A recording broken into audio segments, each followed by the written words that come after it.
Welcome to Viking Preparedness. I'm Pastor Joe Fox. It's like take 4 on this video. You'd think it would be easy. When you're done watching it, you'll be like, yeah, what's so hard about that? I'm going to talk to you today about consequences, personal responsibility, accountability, stuff like that. I touched in a video yesterday that I shot on YouTube that people just don't pay consequences today like they used to in times past. There are no consequences for bad choices and bad behavior and bad actions. There are consequences, but not to the level that there used to be. And I'm going to talk about that a little bit today in the sermon. And you can watch the sermons if you're interested on the YouTube channel Shofar Mountain. Shameless plug. I used to tell my kids all the time, and we said it in kind of a sing-songy, making fun of it voice, make wise choices. But I would also tell my kids in a serious voice, you know, choices have consequences. Choose wisely. Let's have some examples. We have an epidemic of diabetes today in this country, and heart disease in this country compared to times past, and that is due in great part to the fact that people stick way too much food, useless calories, and sugar down their yaps, and they're not exercising enough. They're not doing enough with their body. And these are choices people make. You choose to stick that thing in your mouth and eat it, or slurp that Coke or whatever. You choose to continue to remain seated, much as I am now, instead of moving that body the way God intended it to be. And because of that, things happen to people like diabetes, heart disease, bad knees. Yeah, you'll have bad knees if you're carrying 150 extra pounds than your chassis was designed for, and things like that. And so you might say then, well then, see, there are consequences, Pastor Joe. But see, there's not.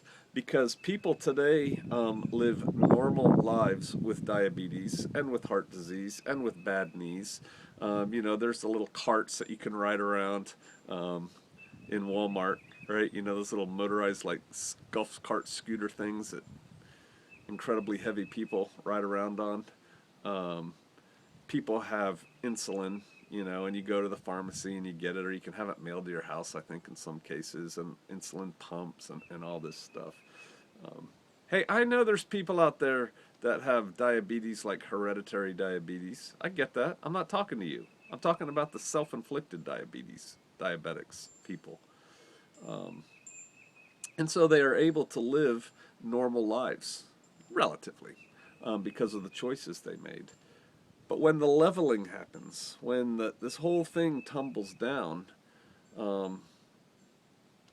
that's when those choices are going to have very real consequences. No more insulin, no more golf carts to ride around on. If you can't walk from here to there in this amount of time, you will die. I mean, I'm going to do a video on this for YouTube next week. But choices are going to have real consequences. And I try to motivate you people on this channel. And did you ever see the movie? I realize I'm a little bit weaving back and forth here, but did you ever see the movie, what was it called?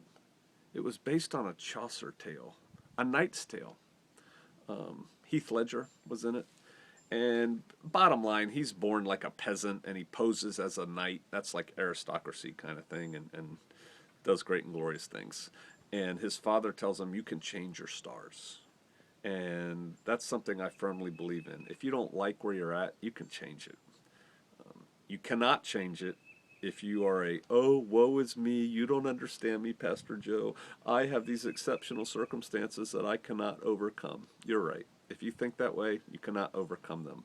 I will just tell you that people with no legs have climbed Mount Everest. There's a girl out there who's still an awesome surfer and she doesn't have an arm, right? Because she lost it to a shark bite. And your arm is needed for balance when you surf. Things like that. You can overcome adversity if you set your mind to it and decide you want to do it. But see, those are choices, and those choices have consequences. And you can also choose to sit around and cry to yourself in your tea or your milk or your Coke and say, "Oh, you don't understand. There's nothing I can do. I have a bad back and bad knees, and I weigh 150 too many pounds because I have a bad back and bad knees." I guess I'm on that kick right now. Personal responsibility. You, we, me, have to take personal responsibility for our lives and our actions. Wood. Wood behind me. And I chopped a whole bunch more wood in the last couple days. I haven't split it yet, haven't hauled it out of the woods yet. But when I have that wood, I'll have heat. And I'll have fuel for my cook stove once I put the cook stove in. Nobody's going to do it for me, right? I've got to do it. Personal responsibility. But then when that's done, that's done. And I'm in a good position at that point, right? Oh, Pastor Joe, you're so lucky. You have a whole thing of wood. Well, I put the wood there. Now, I am blessed that I had a brother come down and help me chop down a whole bunch of trees. That's true. Somebody famous said, "Fortune favors the prepared."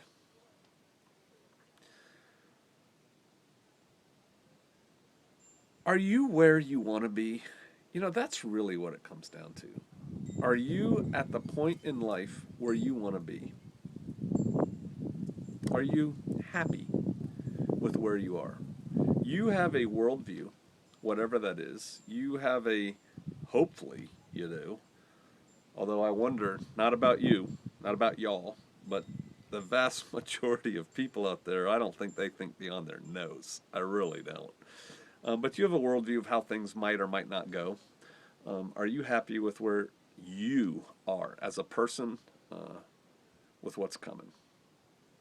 And it comes down to what? Physical, spiritual, mental, logistical, right? That could be a subset of physical. But if the world is going to get harder, and if you're 40 or older, the world is going to get harder. Right? Because things get harder. Once you hit 40, you're kind of past your prime and things get harder to do. So the world's going to get harder there, even if the world continues to do great as that way. Are you where you want to be? Do you have a plan?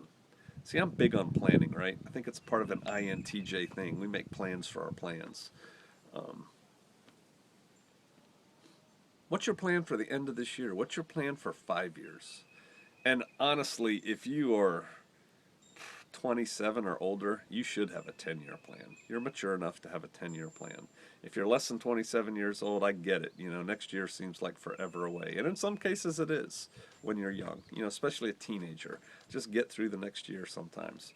But 5-year plans, you should have a 5-year plan.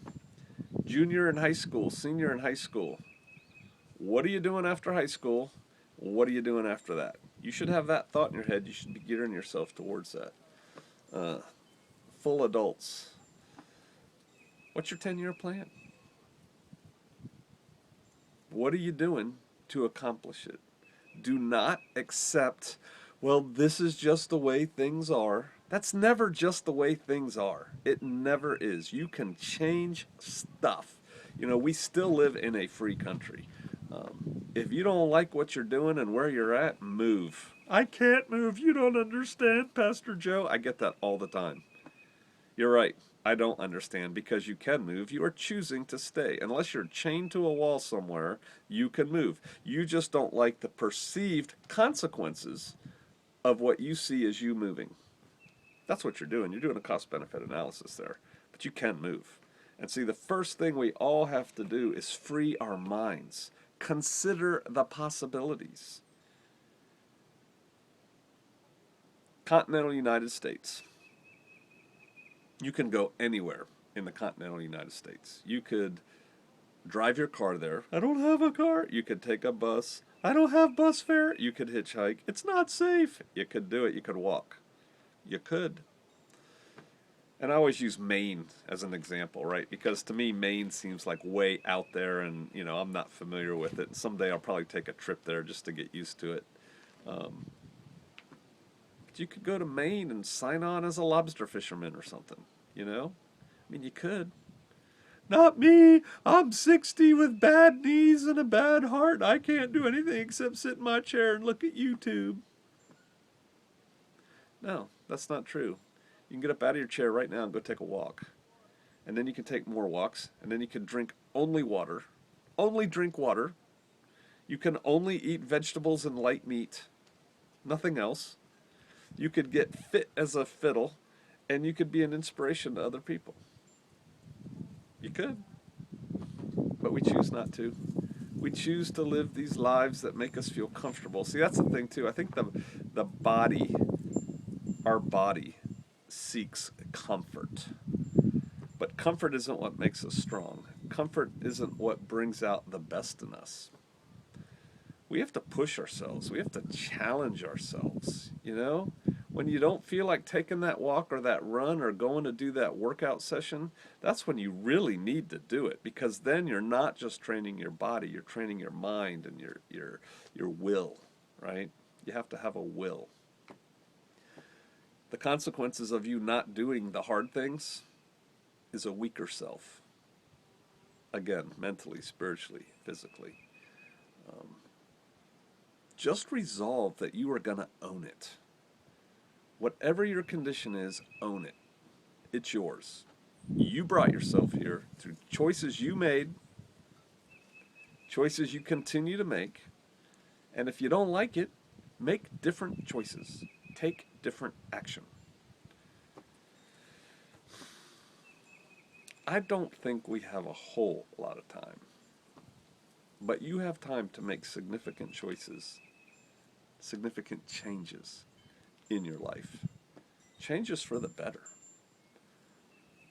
You can do it! That's a terrible movie. But you can do it. So make a plan. Think about where you want to be 5 years from now. Then make steps going up to that 5-year plan. How am I going to get there? Boom, boom, boom, boom, boom. And think outside the box a little bit. I tell a story, and I may have told it here before, but I thought it was cool. I met a secretary whose husband was a wildlife biologist. Okay, so he went to school and he got a degree in wildlife biology.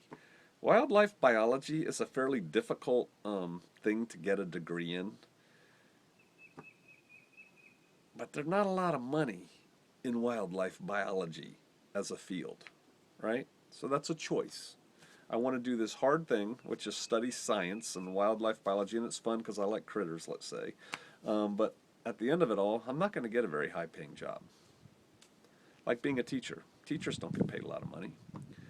And yet and still, this woman and her husband and their kids lived on something like 10,000 acres in a house, a nice house, and they had pickup trucks and four-wheelers and exotic game all around them that they could take the kids out on mini safaris whenever they felt like it, because this guy who was a wildlife biologist got a job on a game ranch down in South Texas.